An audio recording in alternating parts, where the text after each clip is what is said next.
Greetings, welcome to the first in our series of spring sessions where we bring guest speakers to the parent community of the International College Secondary School. In this video we introduce and we welcome Mrs. Rama Kanj, educational psychologist who is serving the community of Beirut and is working through AUH. We lost just the start of the session, so we'll get straight into the session from Rama, and it's a fantastic one about nurturing independent learners. Thank you, Rama. And here is some contact details should you want to contact her for follow-up for your kids, and the contact details will also be at the end of the video. Enjoy.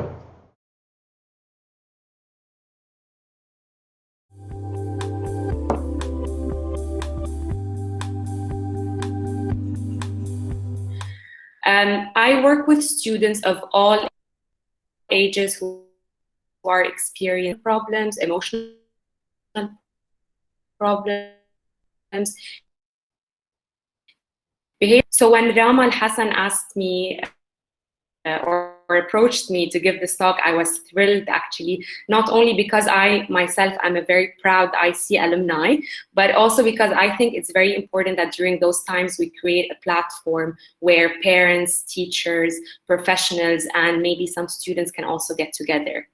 So my talk is going to be delivered 100% in English. However, if there's any technical term, which I will try to avoid as much as possible, that is not clear, please drop a message in the chat box and we can translate it in either French or in Arabic. And one final disclaimer, so any student name I mention is completely out of my imagination. Okay, so, and it will be coincidental if you happen to also know a student with the same name. Okay, so I usually use very common, beautiful Lebanese names like Jad, Yasmina, Farah, and so on. So rest assured that no real students will be identified or used in the examples. So let's get things started. The topic of the presentation today is nurturing independent learners through online learning and beyond.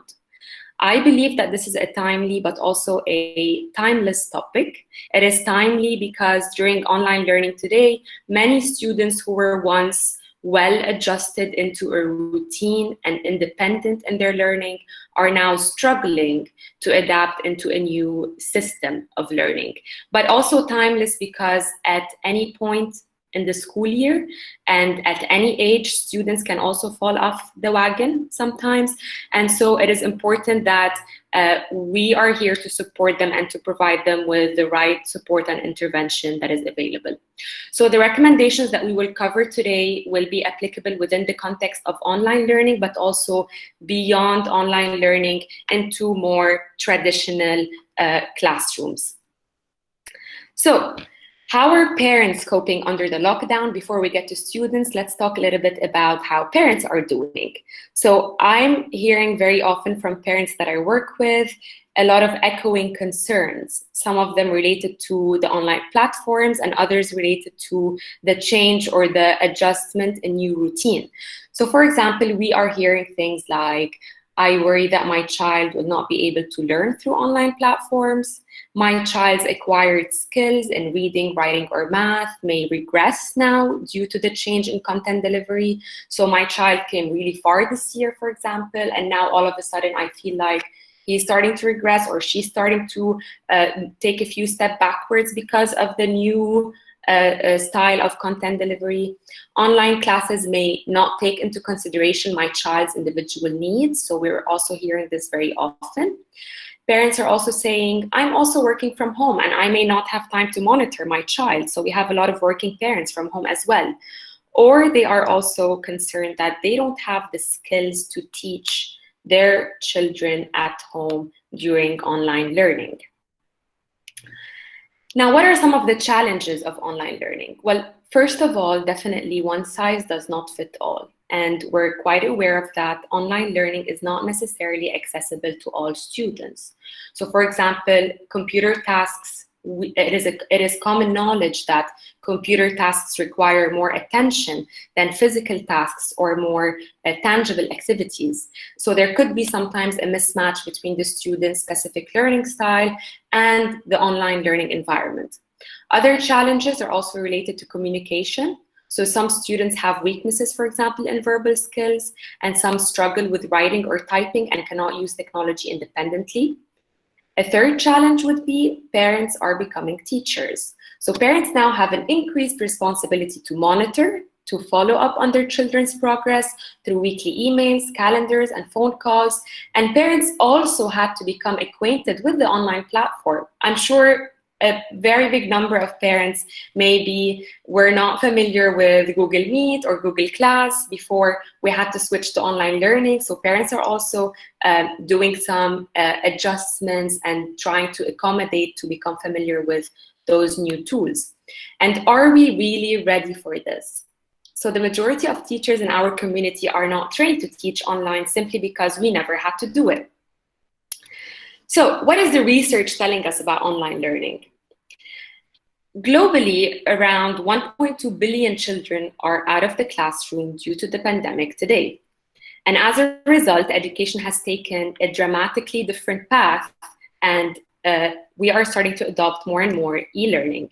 However, surprisingly, research is suggesting that online learning has been shown to increase retention of information, and it's taking less time, meaning that maybe, just maybe, we might persist to continue using some of the online learning strategies and embed them within our regular traditional school system.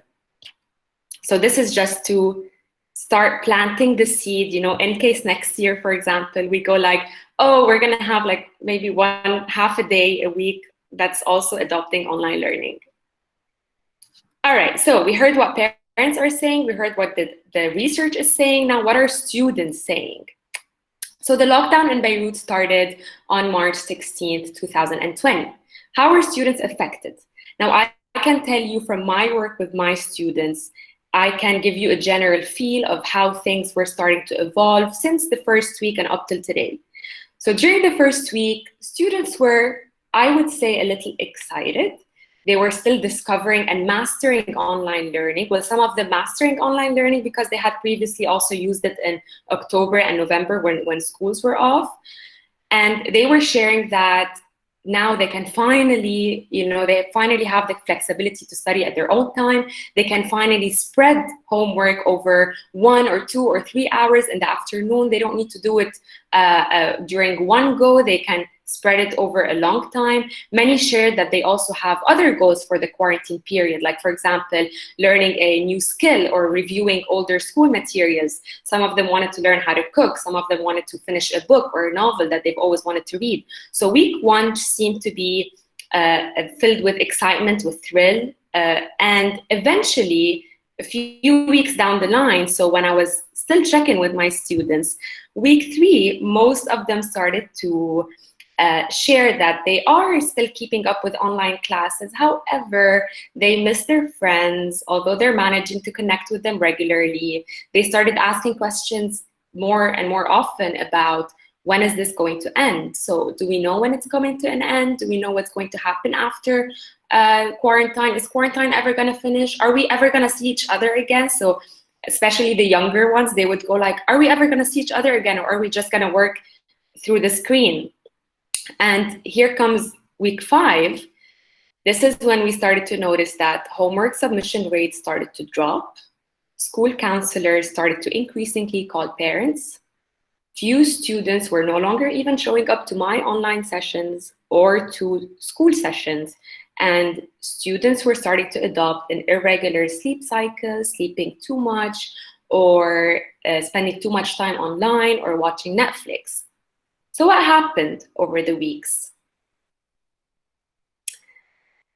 The media also had a say in it. So the media started going like, coronavirus killed this semester, and now what? Are you a student disrupted by coronavirus and feeling unmotivated? So there has become a general feel of demotivation with the weeks coming by. And many of the students, so here's like a tiny testimonial of a student of course, the name is not the real name of the student, where she went like, I find it so hard to work. So she's a student in grade 9 and grade 10. She said, my brain is telling me this is home and this is not school. And so I'm acting accordingly. I'm finding many reasons not to study.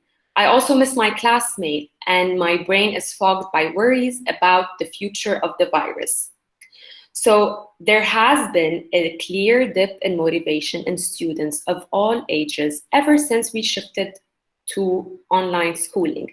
It is no surprise that this has happened, and actually a dip in motivation is much more common than we think, because it does not only occur in students when there's a big adjustment, or when they are readjusting into a new phase or new conditions, but also we notice a dip in motivation in all students of all ages throughout any time of the year. Now let's take a look a little bit on what are some of the reasons that explain the dip in motivation during online learning, and then we'll look at the dip in motivation during learning in general. So during online learning, what are some reasons that explain this dip in motivation? Number one, fewer or less frequent rewards. Now we do know that in school, reward and feedback is immediate. So you immediately get a good job or very well done right after you submit a paper or after you answer a question in class. So there's always continuous feedback from teachers and recognition. Whereas here during online learning, this is happening at a much lesser rate and at much larger intervals. So sometimes in some schools, for example, it is only until the end of the week that the students get a report of what they had submitted, what they haven't submitted. So the intervals are becoming larger and larger. Another reason is reduced social belongingness. Let's not forget that the vast majority of students enjoy going to school simply because they're going to see their friends. So now that we are distant from our friends and we're distant from socially belonging, students are starting to feel absence or reduced team spirit. Let's not forget that classmates also create contagious energy, which is lacking today. Another reason is difficulty seeing the bigger picture. So students reached a point where they started going like, so what's the point of me doing all this work, especially those who were getting ready to sit for the brevet or the bac. So while they were studying, I could hear them go like, but what if I don't sit for the brevet? Is this all worth it? So what's the point? They were no longer able to see the bigger picture. And let's not forget anxiety and distraction as well. So students started to feel uncertain about the future. They have difficulty coping with the stress.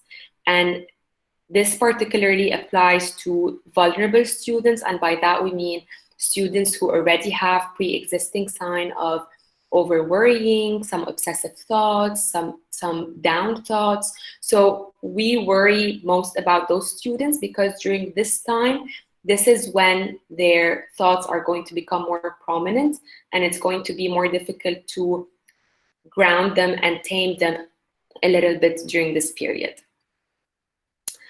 All right, however, as I mentioned a few minutes ago, so decreased motivation in students is not only specific to online learning, but it is commonly experienced by students of all ages at various times during the academic year. And this may be due to several reasons. Some of them are related to pressure to perform, low self-esteem, unattainable or very high expectations from the student, lack of interest in the material that is being taught, distractions, either environmental distractions or thought distractions, and of course, repeated failures. What we're going to look at today is how can we take the student onto a journey where we can work on increasing motivation, setting goals that are realistic for the student, and helping the student take charge of their learning. And this is what we call nurturing independent learners. And by that we mean we are breeding the child or the student to become an independent, on his own student who is steering his wheel of education.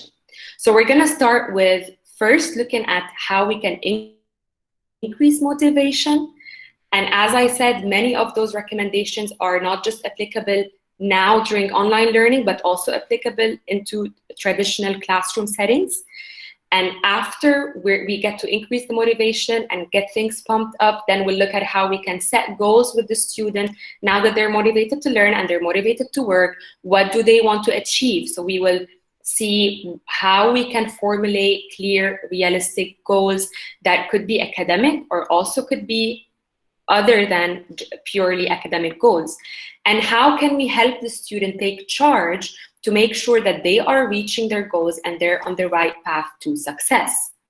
So we're first going to start with increasing motivation. I have 5 recommendations for increasing motivation. They are in random order, and I will give many examples related to all of them. So first, focus on the process rather than the outcome. And by that, we mean the message that we're trying to send is we want to respect the students' hard work. Praise your kids for following through when things are getting difficult. So for making sustained effort, for example, for trying things they're not sure they can do successfully, and help them enjoy the pleasure without having to push them, but having them pushing themselves. So how can we focus on the learning experience instead of the performance or the outcome? We want to make sure that we reward the effort rather than the outcome. So for example, try asking questions like, what did you learn today? Can you teach me a little bit about that? Did you ask a good question? Rather than going like, how did you do on your math test? And did the teacher give you your grades back? So let's take a moment to think a little bit how many of us ask those questions that are here on top rather than these questions. So by acknowledging the process and by showing the student that we are not waiting on the outcome, but rather we are waiting on the process and the performance, the student will realize that the outcome will just come naturally if I'm focusing on the process and if I'm paying attention to how I'm going to reach my outcome. So this usually boosts the student's motivation because it helps them know that they're not working for the grade or they're not learning for the tests, but they are learning because learning is an enjoyable process. And when you show them that you are interested in what they're learning, so by asking them, what did you learn today? What is the process that you are going through so that you can achieve or perform well on the test? It helps students know that we care more about the process rather than the outcome. So this is number 1. Number 2, share your enthusiasm for learning, simply because enthusiasm rubs off. So if you show a genuine interest in what your kids are learning, if you stimulate their critical thinking, if you challenge what they're learning, ask questions outside the box, rather than just asking them, so what are you taking now in bio, for example? Let's ask a bit more in-depth question about what they're learning. Let's see if they are actually going in-depth with their thinking and they're not only learning by rote memorization or they're not only learning to the test. So let's not forget that secondary school students are already learning about topics that are related to social inequality, world history, moral dilemmas, evolution, philosophy, psychology, many of which are controversial, they're debatable, and they're still in the process of discovery. So if we show our kids that we're interested in what they're learning, we want them to tell us a little bit more about it. We're asking them challenging questions, things that help them think outside the box, things that stimulate their critical thinking. Like, for example, say a grade 10 student is learning about evolution. You could go like, do you believe in it? Why yes and why not? And what do you think of it? And do you think there's more research to be done? So those types of questions, they help students realize that actually learning can be enjoyable, and they become more and more interested in the material that they are learning so that they can boost their motivation. So some examples of questions that you can ask are, what would it be like if? What other outcomes? Yeah. We're wondering if you should be showing your presentation because we can't see your screen. Oh, really? Just now? You can, yeah. Okay, 1 second. Okay. let me see. Oh, I can't believe it wasn't showing this entire time. Okay, it's okay. It's not a problem. We've been very active. Okay, so I can, if you like, I can just go over the slides very quickly from the beginning just to scan through them, okay? And okay, so they were just a few slides. So this is when we talked about the parents' echoing concerns, and don't worry, everything is going to be shared later on, so we will share all the visual material and all the presentation content as well. Can you click to present it so it's bigger for us? Let me see. I think I am presenting. So it says, yeah, I think I am presenting. Is that big enough? Well, we're seeing your slideshow with all the slides down the side and the slide in the middle, so it doesn't look okay. Like... All right, so I'm gonna give it another try. Yeah. Okay, so my entire screen, okay. Let's see. All right, is that better? That's it. Fantastic. Perfect. Okay, so I'm just going to scan through the slides one time, and don't worry, we're going to share everything later on.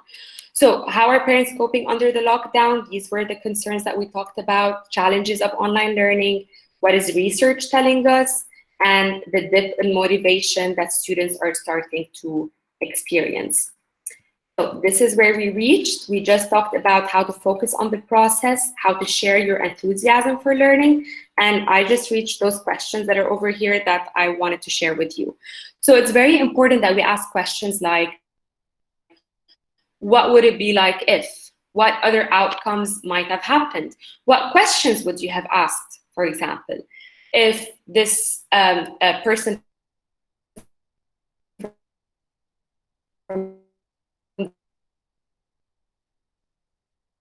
the past or from your history happened instead. So all of those questions, they stimulate the students' thinking, they stimulate the students' critical thinking, and they help them to think more and more in depth. My third recommendation is help the students see the big picture. Many students ask repeatedly, why do I need to go to school? What's the point of school? I have a student who once asked, and I quote him here, he said, why can't I go to Finland and study there where school starts at 9:45, students don't get homework and learning is fun? And actually, he's a very smart student. So actually, well, most of that is true about Finland, but unfortunately, we are not living there and we need to adapt to our school system in Lebanon. So it's very important that we link school up with the students' long-term goals so that they feel like school is more personally fulfilling. School is fulfilling their long-term achievements and long-term goals. So we can try things like telling, for example, our son or our daughter, that chapter on carbohydrates and lipids should be very useful if you decide to pursue a career in nutrition. Or your achievements in Arabic class will definitely help you pursue your dreams in journalism. Or the basketball coach told me you are a rising professional player. So let us link what they are learning today and what they're doing today to the bigger picture that they're working towards, to where they are trying to reach or what they're trying to achieve, because this will help them realize that we're not just going to school to pass our next math test or our next physics test, but there's much more that we're getting out of. Number 4, recognize and celebrate achievements, but also recognize and celebrate failures. So when we are praising our child or we're telling them good job, let's try, instead of saying, bravo Karim, I'm proud of you, let's try to say, bravo Karim, I'm proud of how long you persevered on that physics exercise despite how difficult it was. So let's try to be a little bit specific in what we are praising our child for, because saying good job or saying bravo or saying I'm proud of you are usually, although they're very positive, they're usually quite general. And our child may not know what part of his behavior are we actually praising and what is that one thing that we're very proud of him for doing. So Trying to be very specific in our praise is very important, and also creating a family culture where it's okay to make mistakes. And one way to do that is to share with them your own mistakes. So you could go like, when I was your age, you know, I would always flunk my bio exams until I was able to learn some strategy to perform better. So here's a nice quote about Thomas Edison.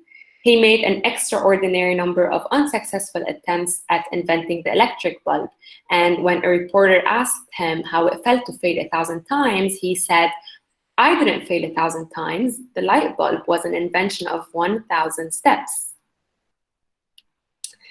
Number 5, finally, but maybe most importantly, make the teachers and the counselors your partners. So one of the most important things you can do for your child is to work with their teachers. The teacher may have additional insight about how to motivate your child or what he may be struggling with. And likewise, you can also share any strategies or information that you have and that maybe a teacher, how are you getting Jacques to focus for 20 minutes straight in class, because I'm not able to do this at home? Is there anything you think I should try? Are there any recommendations you think I should give them a shot? So communication between the teachers and the parents is very important. Making the teachers your allies or your partners is also very important. And during remote learning, let's not forget that teachers may want to dedicate more time with their children's progress. So these were my 5 recommendations for motivation booster. I put them in one slide. I'm sure there are many teachers attending here today, so it will also be helpful for many of us. So for teachers, clearly articulating learning goals is very important, to showing students what is the value of what they are learning.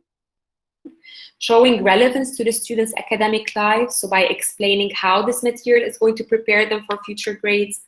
Connecting to their personal interests. So for example, let's try to tap into issues that are important for the student, like history of rock and roll, or philosophy and the Matrix, for example, like, or a popular film, or the statistics of pandemics, now that we're under the theme of pandemics. Highlighting real-world application of knowledge and skills, so show the students how they're going to use this in real life, where is this applicable in real life, and of course using positive competition is also very important because it fosters a nice and friendly competitive environment in the classroom, so maybe through games or through some opportunities where students can showcase their knowledge. All right, so we talked about how to include a lot of practice and trying to embed them into our daily routine may start to create a difference very soon and may start to help the student get that motivation going. So now the student is motivated to get to work, they're motivated to start working.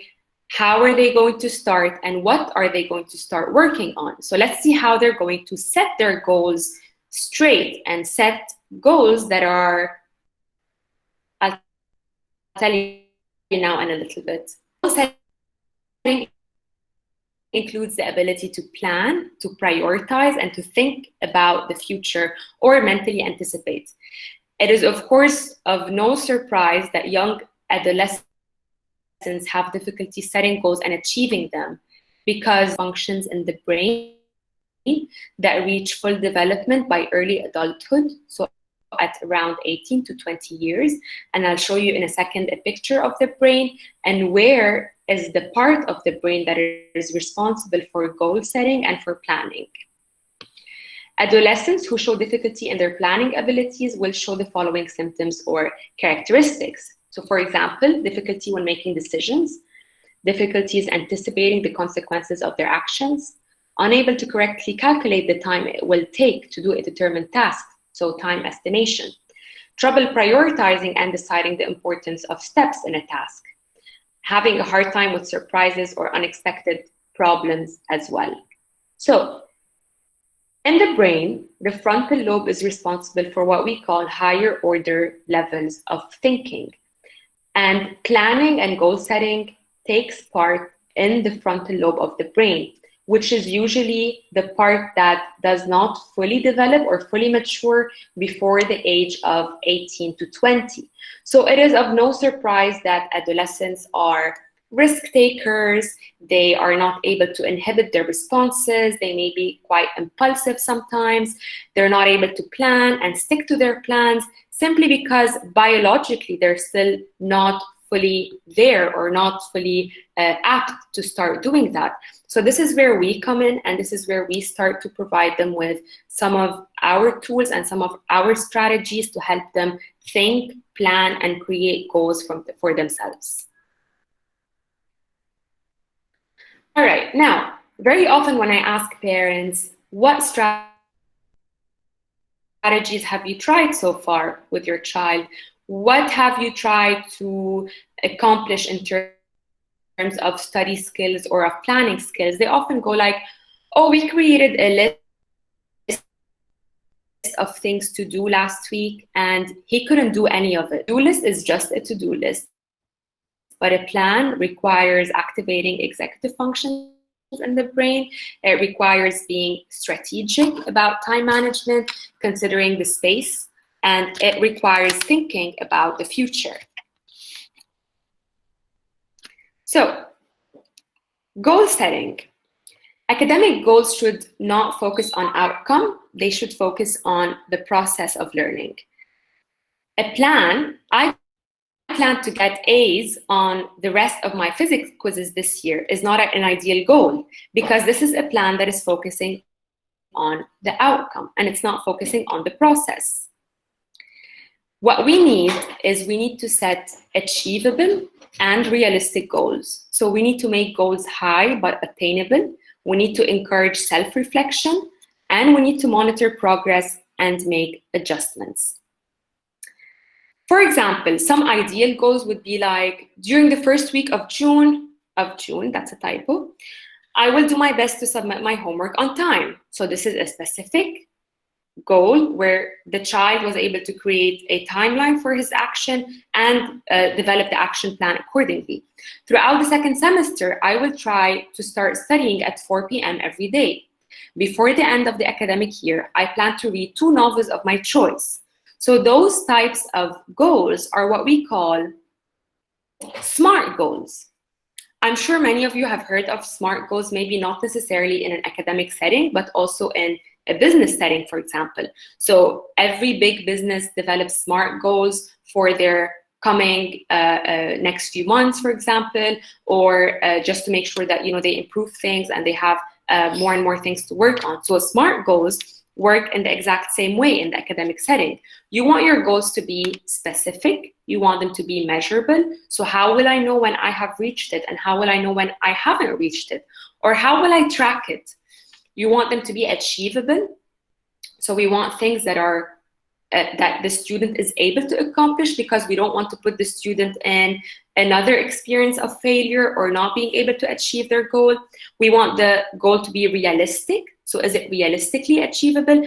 And we want it to be timely. So the timeline has to be precise and specific for the student to know when they need to start working towards their goals. So this is one example of a SMART goal. I will think more deeply in writing fiction and nonfiction stories by January 31, 2016. And how will I reach my goal? I'll reach it by using everything a story needs and rereading, comprehending, and practicing.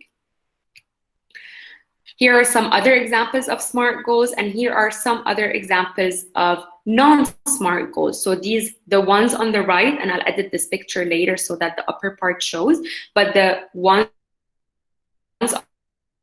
on the right are actually on the left are very clear, specific, measurable, timely, and realistic goals. Here is, for example, a chart that I very often use with my students when we have some goals, that the big goal that we're working on, up in the section where it says goal. And daily, we try to monitor whether we were able to stick to some of the conditions that we had put to achieve that goal. So this is kind of a tracking device for students. And the reason why it works so well is because it gives students the opportunity to self-reflect, to think of whether they had achieved part of that goal or not. And if they haven't, then why? So what is the reason why they weren't able to achieve their goal this week or today? And we will sit and talk about it and reflect on it.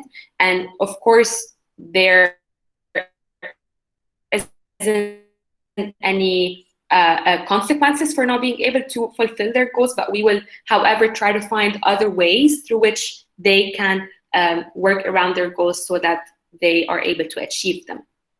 This is also another example of how goals can be tracked. So sometimes it's fun for students to draft them or to draw like a little chart to see how they're progressing. And when things are visual and students are able to see things nicely on a piece of paper, sometimes they add colors to it. It makes it a little bit more exciting for them to be working towards their goals.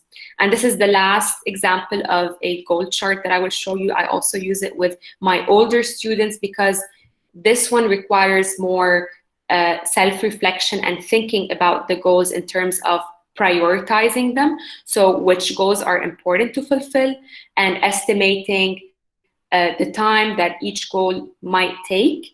And then, doing the timed events first. So things that are scheduled need to be done first, whereas then we move on to working on things that are also a priority and that may take a lot of time. So it's really about the student having to create that balance between what are my urgent goals, so what are the things that I need to do right away, right now, and what are some of the things that I could maybe push a little bit and work on at a later time. So sometimes students are not able to do that on their own, and they do need our help. They need their parents' help, they need professionals' help, they need teachers' help as well. And it's no surprise that, a lot of students cannot naturally learn how to set goals for themselves and work towards them. So again, SMART goals are what we want to work on. So we have the motivation going now. The student is all motivated. He's like, okay, I want to do well this semester. Let's see how we're going to do well this semester. Let's see how we're going to put our goals together this semester. So we create nice and SMART goals for the semester. Like, for example, I want to do my best, or I want to study about a couple of hours every day on a subject that I haven't mastered very well. So things can be directed towards the process rather than towards the outcome. All right, so we got that motivation increased. We have our goals straight, set very clearly. And now what? So this is when students go like, but I don't have the tools, or I don't have the strategies to start working. I don't know how to start. And I'm not equipped with the mental abilities or the cognitive skills that are required for me this semester to really perform that well. So it's as if we're saying the ingredients are there, but we can't get the cooking started if the methods and the procedures are not mastered. Now, we want the student to become in charge, and this is the topic of our lecture today. So we are nurturing an independent student who's able to set his own goals, but also work towards them. So here is where I introduce what we call study skills. Study skills are a set of skills that spill into different areas of functioning, including attention, metacognition, which is thinking about the process of thinking, processing speed, language, movement, and most importantly, executive functions, which are the functions that we just talked about a few minutes ago that take part in the frontal lobe of the brain and that don't develop fully until the child is in early adulthood years. The purpose of study skills intervention is to help students maximize their learning through teaching them efficient study habits. Students will acquire the attitudes, knowledge, and skills that contribute to effective learning in school and across the lifespan. So we're teaching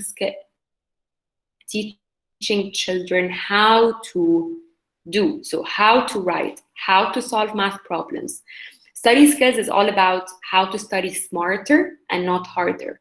Those skills are transferable across subjects, across grades, and are used throughout all stages of life. And And we are going to take a closer look at what study skills are, why they're important, and why some students don't naturally acquire them and may master them eventually. Some of the skills that we help students develop are, for example, finding optimal studying conditions, and that would include time management. So how do I manage my time throughout the day? How do I schedule my day so that I am efficient and I'm able to both go out with my friends but also study?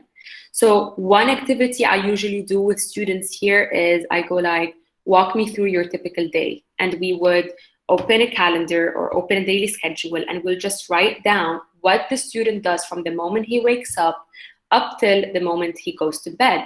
And after we do this exercise, we realize that there's a large chunk of his day that is gone to, I don't want to say waste, but not really put in the right place. So there's a lot of energy that's not put in the right place where it should be. And what students realize after we work on time management is that they can still be playing on their PlayStation and watching Netflix and going out, all while studying daily and staying on top of things academically. Another lesson that we teach in study skills when it comes to finding optimal studying conditions is how is your studying in desk, for example. And I noticed that their desk is very messy. It's filled with distractors. Even the lighting is not very helpful. So it helps a lot that students are able to find a physical location that is noise-free, that is bland, so it's clear of any distractions, whether it is colors or things that are around that may distract the student. So the environment where they're studying is very important. Another skill that we teach is developing classroom habits. So for example, how to take notes. Very often students go like, but why do I need to learn how to take notes? Taking notes is not important. I can just record everything. And then I give them a moment to think about how a doctor or an engineer or a waiter or an event planner also need to be taking notes. So all of those people will need to be taking notes at some point in their lives. And just like they may need to also be able to do that skill and master it. So taking notes is very important. Tricks on how to pay attention in class. So things from, for example, don't dress too comfortably when you're in class, because if you're dressed too comfortably when you go to school, most likely your brain is going to tell you you're going to bed. And how to get the best out of lectures. So how to be prepared for lectures, how to listen efficiently in class, how to pay attention to what's going on and jot down notes at the same time. Another skill is developing academic strategies. And by that, we mean reading efficiency. So how to be able to scan a text before we read it so that we can ask ourselves some questions before we get to reading the text. How can we write efficiently? How can we plan our writing before we start writing? How to solve math problems. So how to read the instructions, how to know what is given from the instructions and what they need to solve the math problem. So all of those fall under academic strategies. Developing cognitive skills, that includes increasing memorization efficiency. So what are some tricks that can help you memorize better and quicker that are not related to rote memorization or rehearsal? So things like, for example, making linkages in your brain, like when you're learning a new information, try to link it to something that you previously know. That way you'll find a nice place to it in your brain so that whenever you want to retrieve it again, you know exactly from where to get it. Another lesson is about transfer of knowledge. So how do we transfer knowledge from one subject to another, from one grade to another? And another skill that is also included in study skills is test taking. So how to predict what's on the test and how to study for different types of exam questions. So if you have an essay to write, then definitely you're going to study for that essay very differently than you would study if you have a multiple choice exam, for example. So you will be practicing differently. And finally, how to reduce performance anxiety when it comes to test anxiety. And now I'm going to show you some examples of those study skills. What are some tools that are very useful and helpful? And before I do that, I would like to remind you that at the time, they can be taught by school counselors, they can be taught by special educators, by psychologists, and many of the students, they actually may acquire them on their own if they do their research and they start, for example, going like, how can I memorize everything in one go? I used to do that when I was younger, so I'm sure that many people do it now as well. Like, how can I just memorize my entire bio chapter today? So those are tips and tricks that we practice with the students. Sometimes they help a lot. When we find that it's not really working for the student, we can change and adjust it a little bit so that it fits well with their needs and their individual abilities. For example, so this is a study skills checklist, mainly our academic achievement. I screen for their study skills. So for example, this checklist that asks things like, I have one place to write down my homework assignment, place to study that's comfortable and quiet. So it kind of gives me an idea of where we're at, what are the students' main concerns, and there are many checklists that are like this one, but I wanted to share this one because it's nice, it's straightforward and simple, and it kind of puts things into perspective. So for example, I start to build my intervention objectives while I'm working with the students, or I share them with the parents. For example, I go like, well, it looks like we may have an organizational problem, for example. So organization skills are poor, let's try to work on that. So one thing we work on is how to create a nice plan, like a daily schedule, how to turn this type of calendar onto this kind of calendar that is nice, that is clean and very neat. So if you notice that your child may be experiencing some difficulties putting things down on paper or organizing their study plan, you may want to recommend that they actually get an agenda, that they have things very clear in front of them. Sometimes what helps is if you recommend, for example, like iCalendar or things that are digital, because students very often rely on their phone for reminders or for notes. So that may also help as well.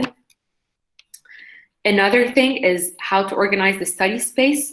So we talked about this earlier, and this is an example of a very messy study space. We want to try to make it look like this, very simply because this will create an optimal environment for the student to study, to retain, to focus, and to concentrate, because it is free of distractions. Here are some examples. Strategy stands for scan, question, read, reread, and recheck. So you may use this with their child if they're, for example, doing a reading activity. So you can recommend that they scan first the book or the passage, take a look at the pictures, take a look at the subheadings. What do you think it talks about? So what do you think is the story about?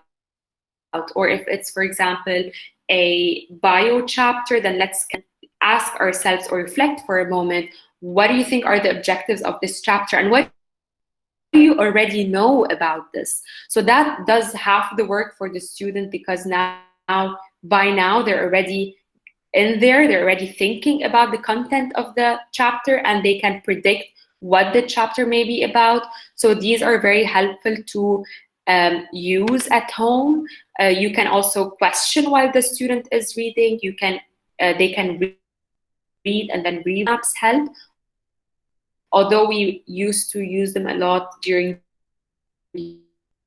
younger as well.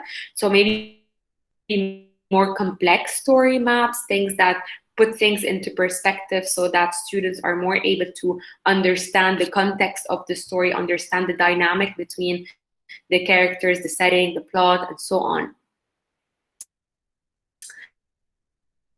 Another thing, one activity, if you'd like to try it at home, would be, for example, I will read a short text and I will ask you to take notes of important points in the text. And after I read it, I will show you some ways you could take notes on information.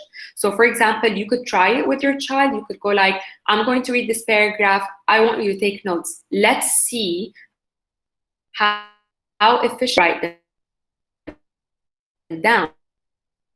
So many students, when we do this exercise, they go like, oh, I can't understand anything I wrote.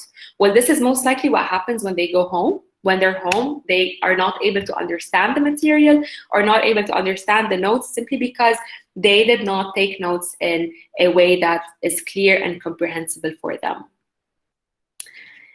We also want the student, so part of the student being in charge and part of them being independent learners is that we also make sure that they are not being fogged by. So if you think that your child may be a little bit anxious to perform or during tests, it helps a lot that you help them replace those more adaptive or more positive. So for example, if your child comes up to you and goes like, this doesn't make any sense, I'm not understanding anything, you can always go like, what are the clue words here that help me understand what is being asked? So let's look at that together. Let's think a little bit, what can I use from this chapter, for example, to understand what is being asked from me or what is the chapter about. So trying to replace their negative thoughts with ones that are more adaptive and ones that are more positive will help them also do the same when they are during an exam or during a performance that they have to present at school. And practicing this at home will help them be ready to apply the same thing at school. So this is, for example, a very nice mnemonic about relaxing on the exam. So R stands for read the question carefully and then reread the passage or the problem. E stands for examine every answer choice before you answer. L stands for label your answer in the passage. A is for always check your work. And X is for X out, so cross out, answers that cannot possibly be correct. All right, so we're coming close to the end. So some final notes on taking charge. It's important to remember that one size does not fit all. So some strategies what are they responding well to? And what are they not responding well to, so that it helps us adjust or monitor their progress, to find a system that works for the student. So what works for them is most likely what they're going to be able to commit to. So I'll give you a very brief example here. For example, one of my past students had a very difficult time putting down their assignments on their agenda. So every day she would go to school and she would go back home not having written down her agenda, until eventually we figured out that she did not like carrying an agenda around, simply because she didn't like the size of it. She said it was too big, it was too bulky, she often forgets it at school, doesn't bring it back home. And so we found a system that works for her, which is we bought a very tiny, one of those tiny notebooks where she would put it in her pencil case, and it stayed in her pencil case simply because it fits there, and because her pencil case is always available next to her pencil case. Open the date and just write down in very small words what is tomorrow's assignment. And then eventually she started to write down a plan, simply because it worked for her. So that was a system that worked for this student and may not work for another student, and that's okay. Add breaks and variety. So we don't want the student to also feel bored or feel like school is becoming routine or the homework is becoming routine. So we can add some breaks. Sometimes we can go like, you know what, this Friday afternoon and this Saturday, let's not study at all. Let's just study on Sunday. If he can get things done only on Sunday, then it's a good idea to show that we're not all about studying every day. We're also about adding some variety and adding some choice. So giving also students some degree of excited about this or that. Or do you feel like, for example, preparing a PowerPoint presentation, then, prepare it, let it be about the topic of your choice. Identifying study partners is also very important. So as we mentioned earlier, classmates, study partner that could accompany your child while they are studying, or for example, if they have some questions to ask.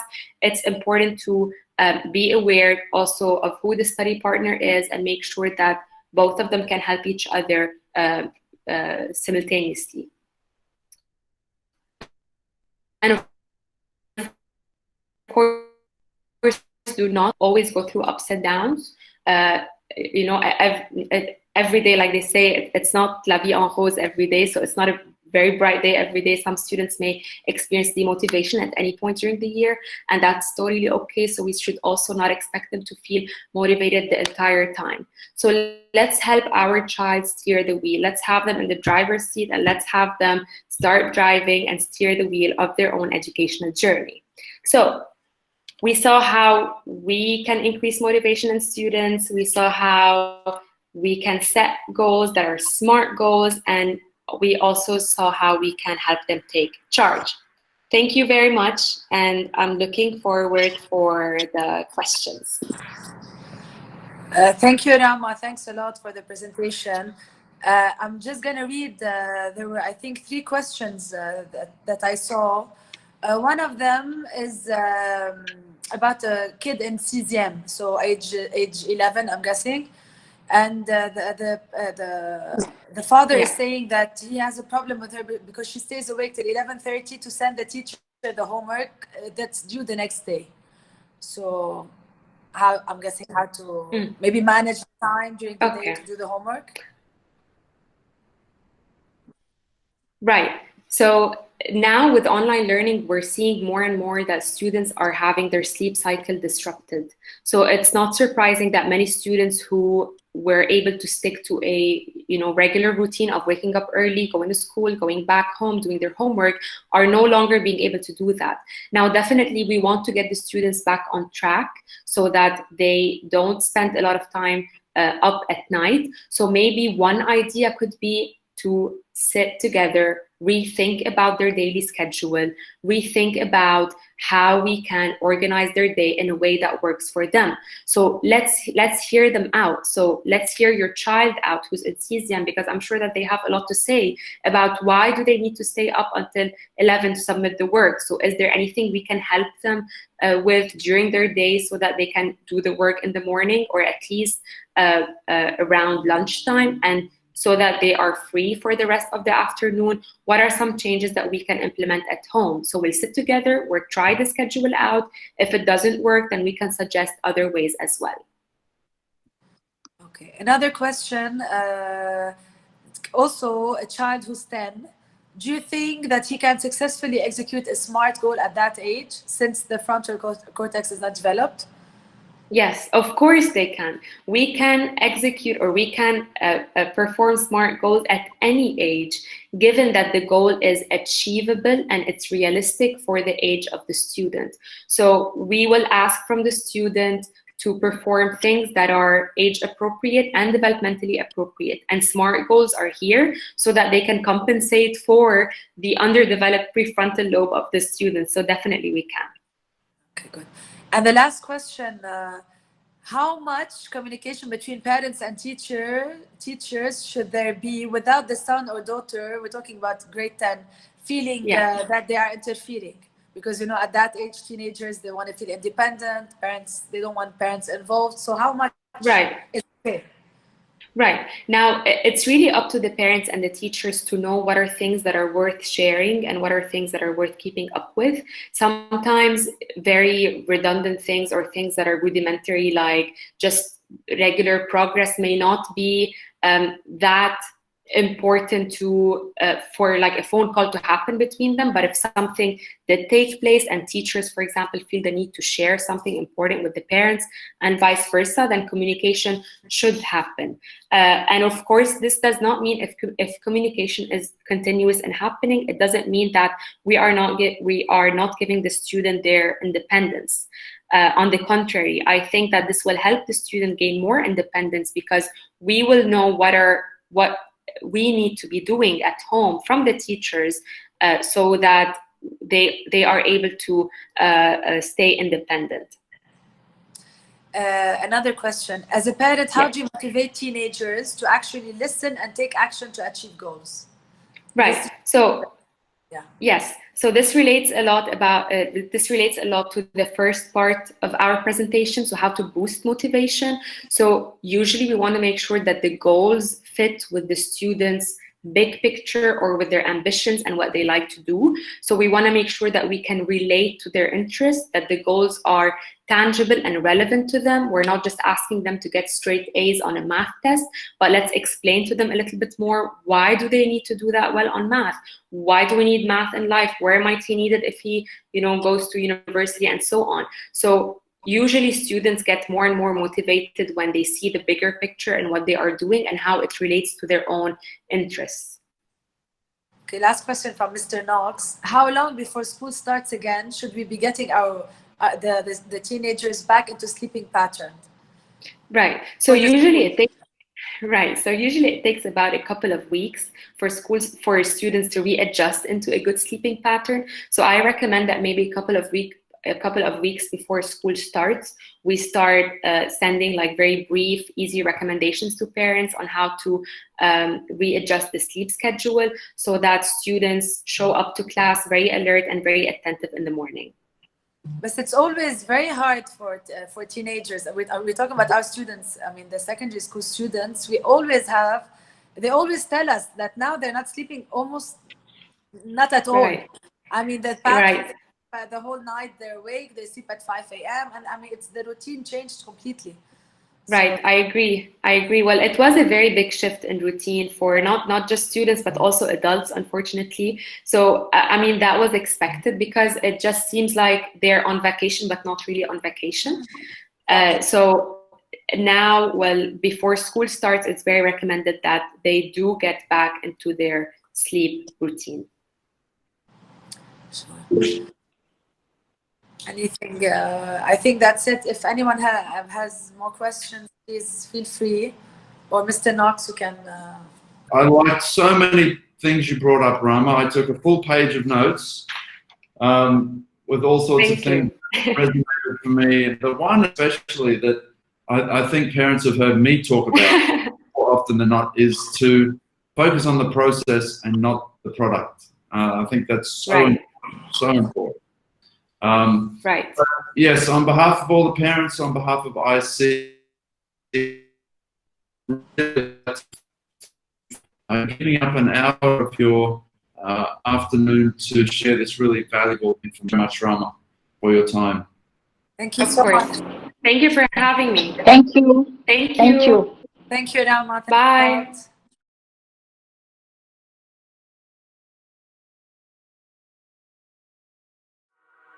Bye.